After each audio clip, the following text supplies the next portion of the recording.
Assalamu алейкум, урматтуу бак сүйүүчүлөр. Бүгүн 19 март 2026 жыл. Орозонун акыркы күнү. Арапа айтыңыздар барек болсун.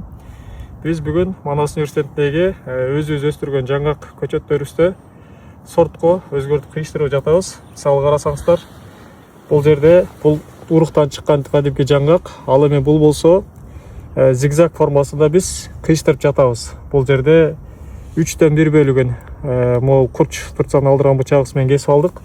Бул жатактарды кесип алдык бул жерден. Анан буларды мондай кылып киргизгенде бул жагынан тарталы, могул жактан жакшы көрүнөт. Карасаңыздар, бул жерде зигзаг болуп экөө бири-бирине дал кирет. Киргенден кийин буну мондай пластик стресстер менен байлайбыз. Бул жерде байлангандар бар, жаңы эле кыйыштырып баштадык. Оларды көрсөңүздөр болот. Өйдө жагында 2 дана бичир калса болот. Үстүн садовый бар же краска менен эме кылабыз, монда кыркабыз. Бул ургачы гүл бичүрлөрү. Булар сабак чыгат. Могул эркек бичүр экен, могул тарабынан тартып коелу. Бул эркек гүлү, бул тоболуктар ургачы гүлдөрү. Моноик дарак жаңгак. Бул болсо биздин жакшы сортубуз. Бизге өзүбүзгө жаккан, мөмөсү жакшы болгон. Жука кабык, ичи ак маңыз, бүтүн чыккан, салмагы чоң, же болбосо шиңгилде 15-тен 10га чейин болгон, бизге жаккан жакшы сапаттуу жаңгактар.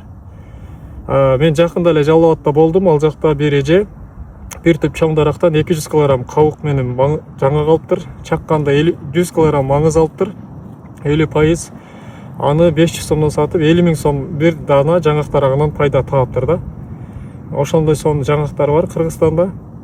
Мен докторлук изилдөө темамда ушул алкакта болгон.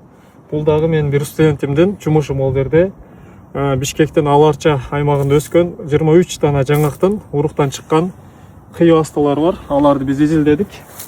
Ошондон көрүнүштөр да. Ошол кыскача ушундай.